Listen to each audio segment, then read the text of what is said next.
Hello student, this is our second lecture of acid base.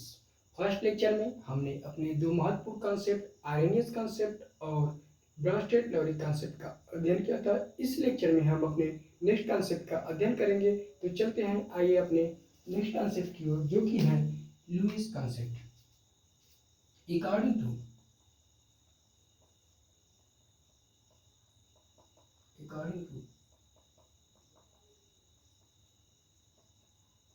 this concept,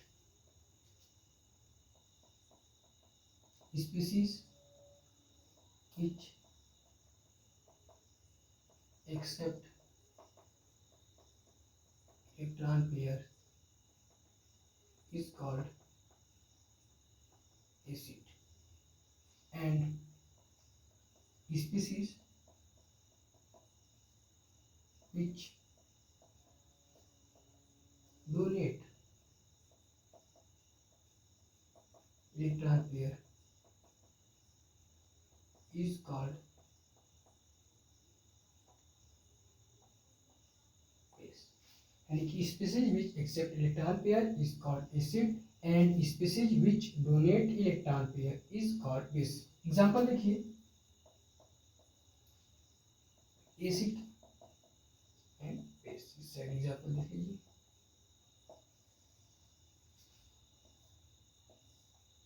वही species electron pair accept करेंगे जिनके पास क्या होगा, electron की कमी होगी, एंड वही स्पीसीज इलेक्ट्रॉन पेयर डोनेट करेंगे जिनके पास क्या होगा, इलेक्ट्रॉन एक्सेस में होगा। यानी कि ऑल कीटॉन्स हमारे क्या हो जाएंगे, एसिड हो जाएंगे, क्योंकि ऑल कीटॉन्स क्या हो जाएंगे, हमारे एसिड हो जाएंगे। कीटॉन के पास क्या होती है, इलेक्ट्रॉन की कमी होती है। सिमिलरली ऑल एनायंस क्या हो जाएंगे, बेस हो जाएंगे। एग्जांपल देखिए, कीटॉन Li plus Na plus AlC3 plus H plus और आगे Cl minus Br minus OH minus CH3 minus, ये सब हमारे क्या हो जाएंगे, बेस हो जाएंगे। और देखिए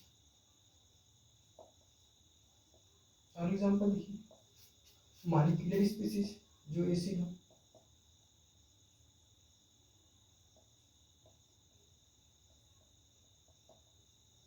ऐसे मॉलिक्यूलर स्पीसीज जिनके पास इलेक्ट्रॉन की कमी हो, यानी कि इनका ऑक्टेट क्या हो, इनकम्प्लीट हो। जैसे एग्जाम्पल देखिए, BCl3 BF3 AlCl। देखिए बोरान क्या है, बोरान इलेक्ट्रॉन प्लस करेंगे क्या हो, 2 3 यानी कि इसके बैलेंस इलेक्ट्रॉन कितने हैं, 3। तो क्या करते हैं, 3 को इंसान मिलकर बॉन्ड बना देते हैं, क्या हो जाएगा, एक बार 2 इलेक्ट्रॉन पेयर से मिलकर बना होता है, एक बॉन्ड 2 इलेक्ट्रॉन से मिलकर बना होता है। ये टोटल कितने बोरान के पास इलेक्ट्रॉन, 6 इलेक्ट्रॉन। 6 इलेक्ट्रॉन यानी इसका ऑक्टेट अभी क्या है, इनकम्प्लीट है। ऑक्टेट कंप्लीट करने के लिए इसे कितने इलेक्ट्रॉन चाहिए, 2 इलेक्ट्रॉन चाहिए। ये इलेक्ट्रॉन डिफिशिएंट स्पीसीज है, इलेक्ट्रॉन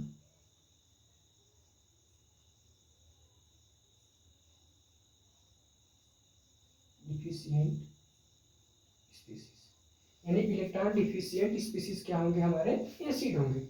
सिमिलरली यहाँ पे देखिए, ऐसी स्पीसीज के पास क्या हो, इलेक्ट्रॉन एक्सेस में हो। एग्जांपल देखिए, NH3 R NH2 R2 NH, ठीक है।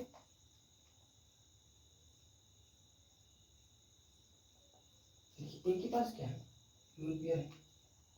तो क्या करेंगे, अपने लोन पेयर को क्या कर सकते हैं, डोनेट कर सकते हैं। तो देखिए क्या होता है, देख लीजिए, आप स्क्रीनशॉट ले लीजिए।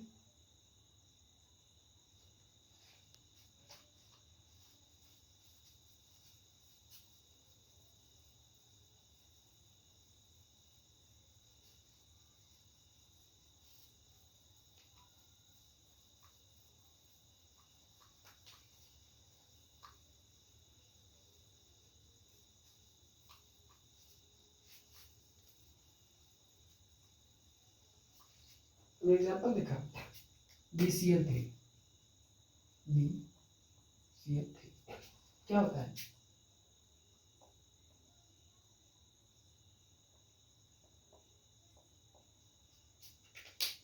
बोरान के पास तो कोई लोन पेयर नहीं है, इसने 3 बॉन्ड बना लिया, और एक बॉन्ड 2 इलेक्ट्रॉन से मिलकर बना होता है, एक बॉन्ड 2 इलेक्ट्रॉन पेयर, यानी कि बोरान के पास कितने इलेक्ट्रॉन है? 6 इलेक्ट्रॉन, 6 इलेक्ट्रॉन स्पीसीज, यानी कि बोरान क्या है? 6 इलेक्ट्रॉन स्पीसीज है।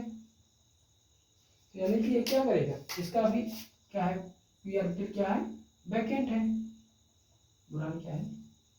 6 इलेक्ट्रॉन स्पीसीज, अभी इसका एक पी ऑर्बिटल क्या है? वैकेंट है। तो यहाँ पे क्या देखिए, अमोनिया जिसके पास क्या है? लोन पेयर, ये अपना लोन पेयर इसके वैकेंट पी ऑर्बिटल में डोनेट करेगा, और ये क्या बना लेते हैं? एक प्रोडक्ट बना लेते हैं, जिसे क्या कहते हैं? एडक्ट।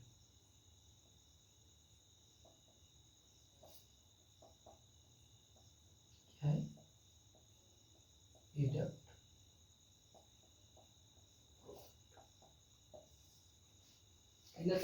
देखिए, BCl3 बोरान के पास 6 इलेक्ट्रॉन स्पीसीज है, इसका एक वैकेंट पी ऑर्बिटल अभी खाली है, तो ये अमोनिया से लोन पेयर क्या करेगा? एक्सेप्ट करेगा, एक्सेप्ट करने फिर क्या हो जाएगा? एसिड हो गया। और अमोनिया क्या है? लोन पेयर क्या कर रहा है? डोनेट कर रहा है, फिर क्या हो जाएगा?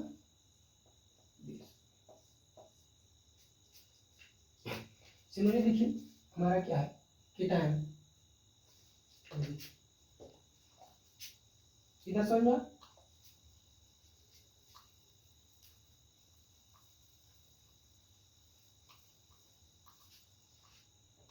जैसे देखिए, हमारे पास कीटायन क्या है? H+ है, ये क्या करेगा? फिनाइल क्या है? Cl, ये क्या है? इसके पास हमने बताया जितने भी कीटायंस हैं वो क्या है? एसिड है, जितने भी एनायंस क्या है? बेस। अब देखिए, ये अपना इलेक्ट्रॉन इसे देगा, तो ये क्या बना लेंगे? प्रोडक्ट HCl, ठीक है, यानी कि एसिड और ये।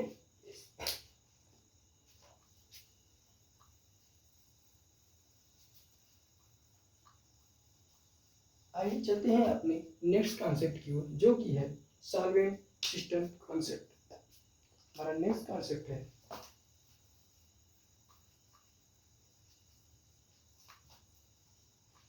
Solvent system concept.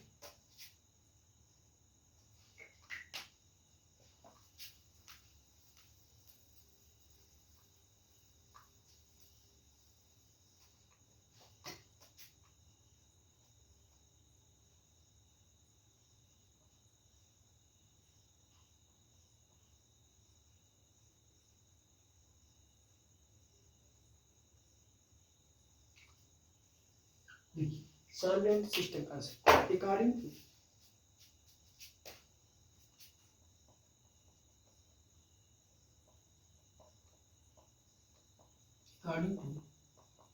this concept, species which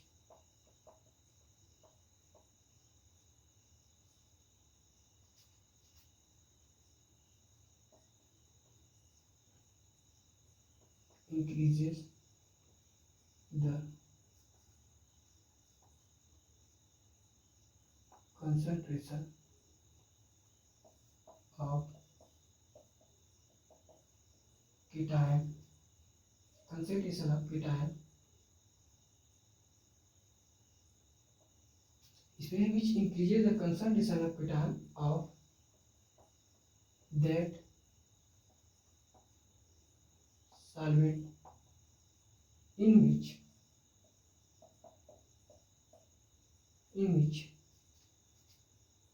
they dissolve is called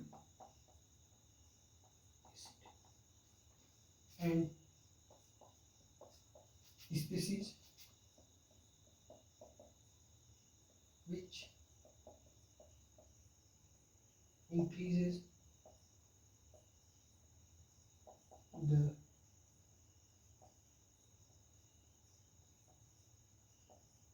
concentration of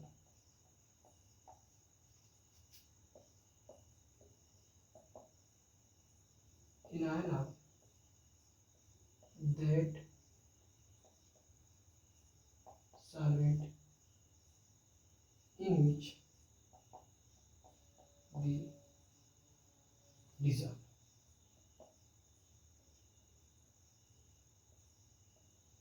is called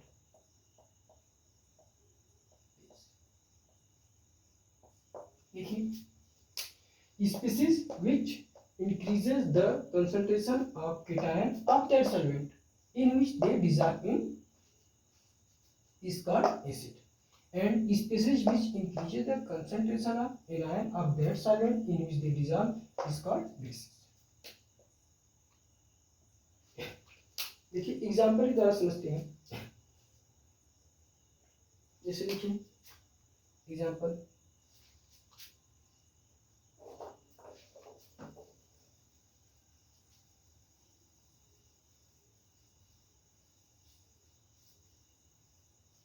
जैसे हमने कोई सॉल्वेंट लिया,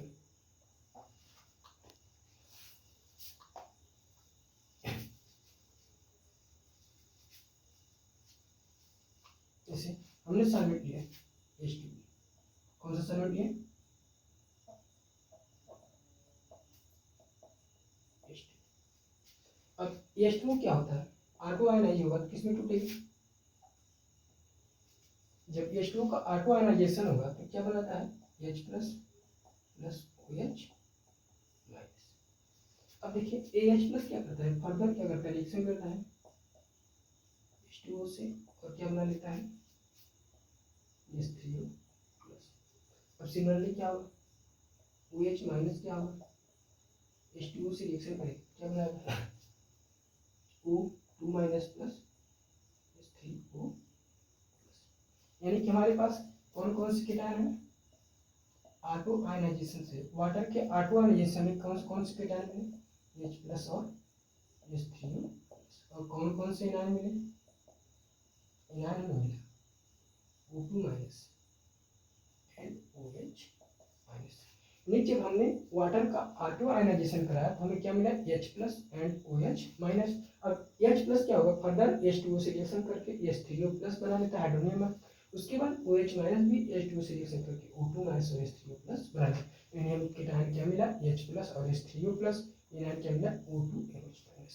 अब अगर हमने कोई स्पीसीज क्या किया वाटर में डिजॉल्व किया, अगर उससे हमें क्या मिला H प्लस की कंसंट्रेशन या H3O प्लस की कंसंट्रेशन इंक्रीज हुई तो क्या होगा एसिड होगा।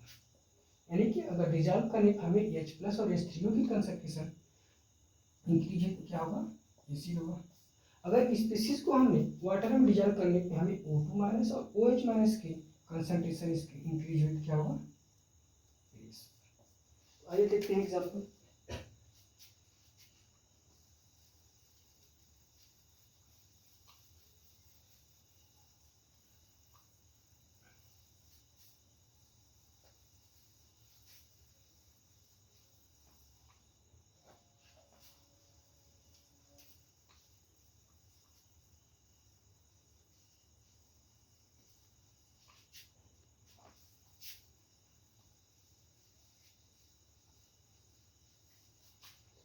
हमारा सॉल्वेंट क्या है H2O, तो H2O का हमने R2 आयनाइजेशन कराया तो हमें क्या क्या मिला, कीटाणु में क्या मिला H3O plus and H plus. और एनायन कौन कौन से मिले, एनायन में मिला OH माइनस एंड। अगर हमने कोई सब्सटेंस क्या किया वाटर में डिजॉल्व किया तो जिससे हमें क्या मिले H3O प्लस मिले या H प्लस आयन मिले तो उसे क्या कहेंगे एसिड। अगर हमें वाटर में कोई सब्सटेंस को डिजॉल्व किया स्पीसीज को और हमें OH माइनस आयन या O2 माइनस आयन मिले तो उसे क्या कहेंगे बेस। देखिए एग्जांपल, जैसे हमने HCl वाटर में डिजॉल्व किया हमें क्या मिला H प्लस Cl माइनस, यानी कि हमें क्या मिला H प्लस मिला। वाटर में डिजॉल्व करने पे हमें H प्लस मिला तो इसीलिए क्या हो जाएगा एसिड। सिमिलरली हमने क्या किया H2SO4 को जब वाटर में डिजॉल्व किया तो क्या मिला, H plus plus SO4 minus. तो क्या होगा, हमें फिर क्या मिला, H प्लस मिला।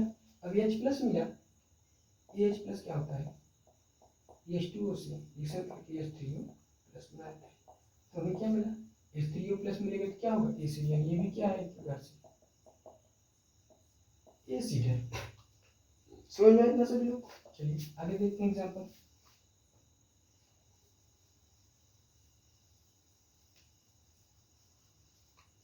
अगर हमें यानी OH को वाटर में डिजॉल्व किया तो हमें क्या मिलेगा, Na plus plus OH minus ion हमें प्राप्त हुआ। तो क्या होगा, कौन सा, किसकी कंसंट्रेशन इंक्रीज हुई, OH माइनस की। तो क्या होगा, बेस होगा। यानी कि वाटर में डिजॉल्व करने पर अगर हमें H3O प्लस या H प्लस की कंसंट्रेशन मिल रही है तो क्या होगा, एसिड होगा। अगर हमें OH माइनस या O2 माइनस की कंसंट्रेशन मिले तो क्या होगा, बेस होगा।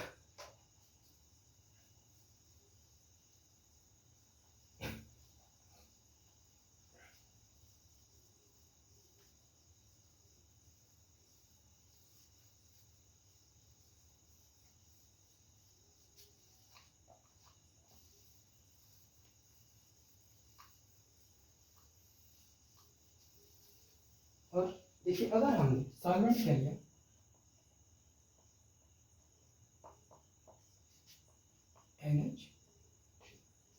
NH3 लिया। अगर इसका ऑटो आयनाइजेशन कराते हैं हम, NH3 का ऑटो आयनाइजेशन कराने तो क्या मिलता है,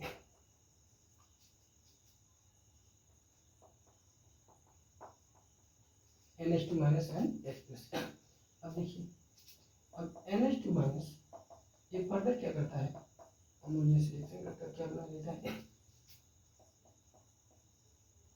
H minus plus NH4 plus. अब देखिए NH माइनस NH2 माइनस क्या होगा, फिर क्या करेगा, अमोनिया से रिएक्शन करेगा और क्या बना लेगा, N3 minus plus NH4।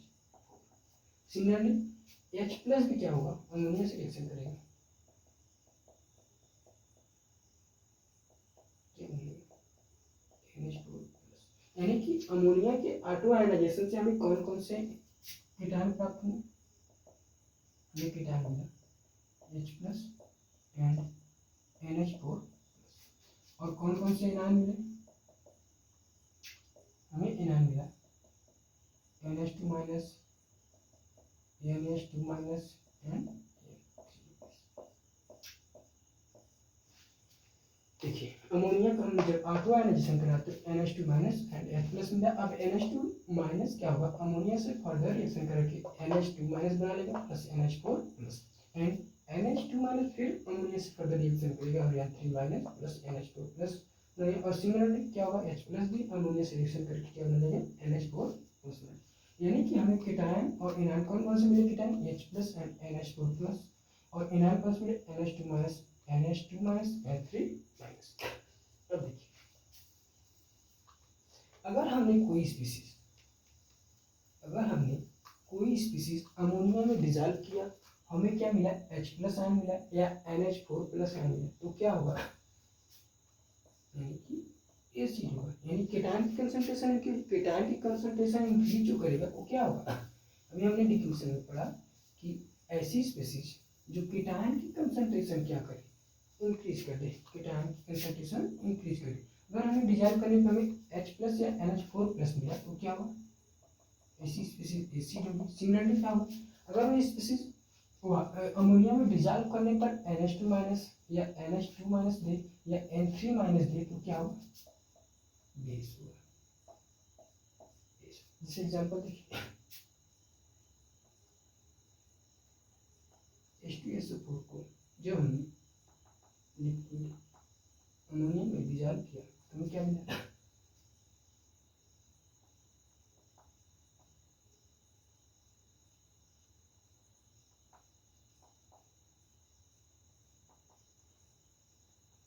Liquid क्या होगा, NH4 यानी कि हमें क्या मिला NH4 प्लस मिला तो क्या होगा, यानी कि क्या होगा, एसिड होगा।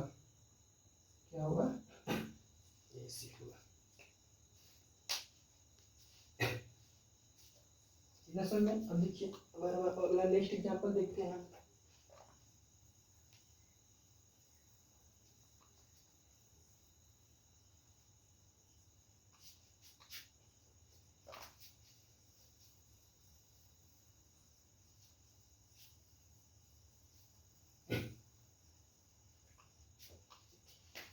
इसी BI यानी बिस्मथ नाइट्राइड, जब इसको हम लिक्विड अमोनिया में डिजॉल्व करते हैं तो हमें क्या मिलता है, Bi3 प्लस N3 जब हमें N3 प्राप्त हुआ तो क्या होगा, अगर हमने बिस्मथ नाइट्राइड को क्या किया, लिक्विड अमोनिया में डिजॉल्व किया तो क्या मिला, BiNO3। किसकी कंसंट्रेशन इंक्रीज होगी, N3 की। जब एनायन की कंसंट्रेशन इंक्रीज होगी तो क्या होगा, एक प्रकार से क्या होगा, बेस होगा। बेस क्या होगा, क्योंकि एनायन की कंसंट्रेशन क्या हुई है, इंक्रीज हुई है। एनायन की कंसंट्रेशन इंक्रीज होगी तो क्या होगा, बेस होगा। आइए देखते हैं अपने नेक्स्ट एग्जांपल में।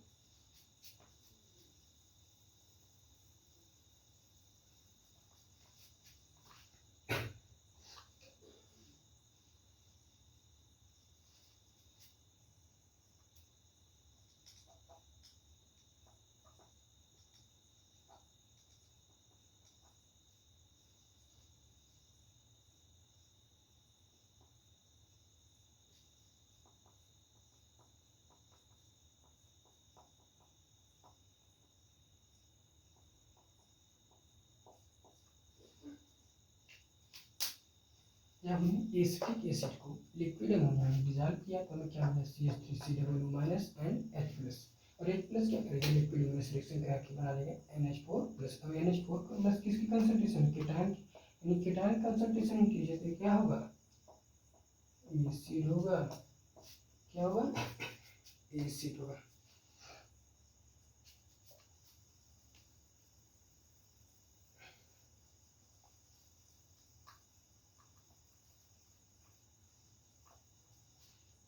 नेक्स्ट लेक्चर में हम और भी अलग अलग सॉल्वेंट लेकर देखेंगे, उन सॉल्वेंट में स्पीशीज को डिजॉल्व करने पे हमें क्या मिलता है, किस प्रकार वह एसिड है कि बेस है। ठीक है, तो आज के लेक्चर में बस इतना ही। धन्यवाद।